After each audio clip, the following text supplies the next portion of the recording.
Hello friends! If you've been playing a bunch of Elden Ring, you might feel like something's a little bit off with its dodge, where sometimes it feels a little bit sluggish or that it doesn't even fire at all. If you have felt this, then this video will explain why and in the process share a little game design nugget that might help you better approach input design in your own games.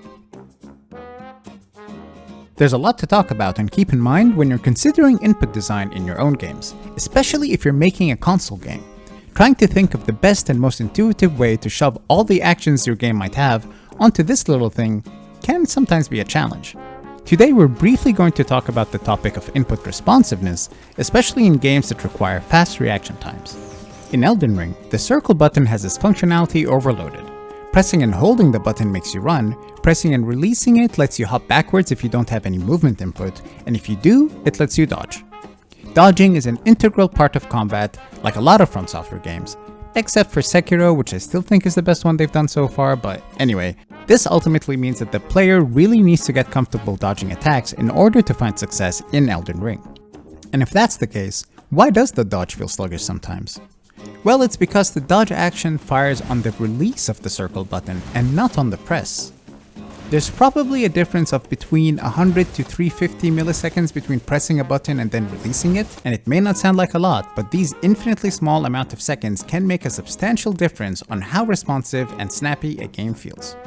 Let's compare Elden Ring to Horizon Forbidden West. In Horizon, as you press the circle button, Aloy immediately dodges. That's because the dodge action is bound to the circle press and not to the circle release like in Elden Ring.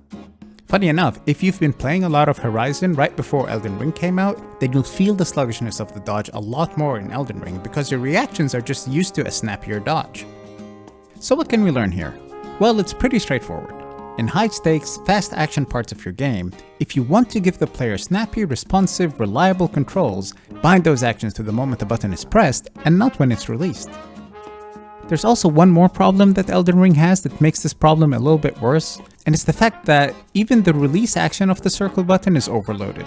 If you enter the sprint by pressing and holding the circle button, then release the circle button, your character isn't going to dodge, but instead, it just ends the sprint. So this would explain why sometimes, particularly in heated moments, your character doesn't seem to dodge at all. You press just a little bit too hard on the circle button, which means you held it for just long enough for your character to think they want to sprint, and then when you release the circle button expecting a dodge, what actually happens is your character just sprinted for a small bit of time and then the sprint ended. And so, you didn't really end up dodging. So that's all I've got for today's video, and now I'll be hopping back onto Elden Ring. If you found this video informative, please leave a like and share it with your friends.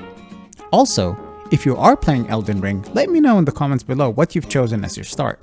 I'm a little curious to see what the distribution ends up looking like. Thanks again friends, and see you all next time.